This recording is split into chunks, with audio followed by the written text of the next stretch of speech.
Précis de théologie ascétique et mystique de Tancret, livre 3, chapitre 4, questions controversées suite, controverse sur la nature de la contemplation suite. Connaissance médiate.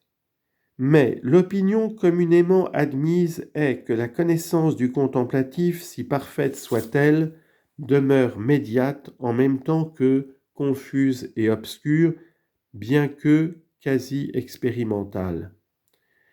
Dans les premiers degrés, Dieu se contente de projeter sa lumière, la lumière des dons, sur nos concepts déjà existants, soit en attirant notre attention sur une idée d'une façon saisissante, soit en tirant de deux prémices une conclusion qui nous frappe vivement. Dans les états supérieurs, comme l'union extatique, il met en nous de nouvelles espèces intelligibles qui représentent les vérités divines d'une façon beaucoup plus saisissante que nos propres concepts, et c'est alors que l'âme est dans le ravissement en percevant des vérités qui jusque-là lui étaient inconnues. Et comme elle goûte et savoure ces vérités, elle en a une connaissance quasi expérimentale. Cette connaissance demeure donc une connaissance de foi, mais beaucoup plus vive et surtout beaucoup plus affectueuse que la connaissance ordinaire. Et ce qui la différencie de celle-ci, c'est qu'elle est reçue de Dieu. L'âme recevant à la fois connaissance et amour, et n'ayant qu'à consentir à l'action divine qui produit en elle ces dons si merveilleux, si précieux, Nous nous rallions à cette doctrine que nous avons déjà exposée dans notre chapitre second.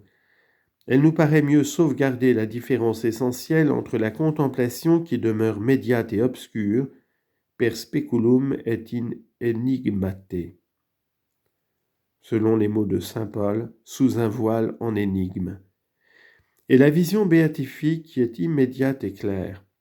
Mais nous nous garderons bien d'accuser d'ontologisme ceux qui maintiennent comme probable l'opinion d'une intuition immédiate du moment qu'ils insistent sur son caractère confus et obscur et rejettent le principe fondamental de l'ontologisme, en affirmant que l'esprit ne s'élève à Dieu qu'en partant des créatures.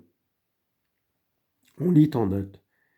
Cette accusation serait particulièrement injuste à l'égard de ceux qui, comme Monseigneur Farge, admettent que la contemplation se fait dès le premier degré par des espèces impresses infuses et l'appellent immédiate parce que l'espèce impresse est non pas id quod videtur, ni même id in quo videtur, c'est-à-dire ce qui est vu ou ce par quoi cela est vu, mais id quo res ipsa videtur, mais ce par quoi la réalité elle-même est vue.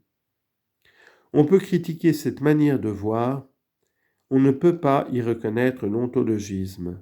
Fin de note. Par le don de sagesse, nous goûtons l'amour, la joie, la paix spirituelle que Dieu met dans notre âme. De là ce nom de goût divin, donné à l'oraison de quiétude par sainte Thérèse.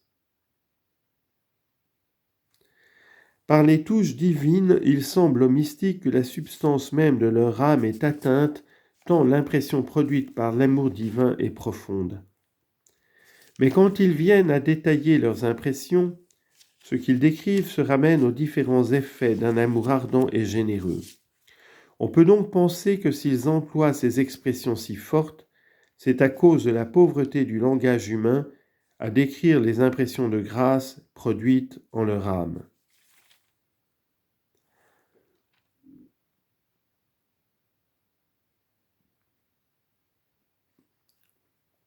De l'appel universel à la contemplation.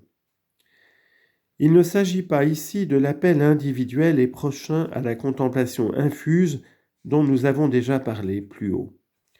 Sur ce point, tout le monde s'entend et accepte la doctrine de Tolère et de Saint Jean de la Croix. Mais il s'agit de l'appel éloigné, suffisant et général. En d'autres termes, on se demande si toutes les âmes en état de grâce sont appelées d'une façon générale éloignée et suffisante à la contemplation infuse. Or, sur ce point précis, il y a deux solutions opposées qui découlent en grande partie du moins de l'idée différente qu'on se fait de la contemplation.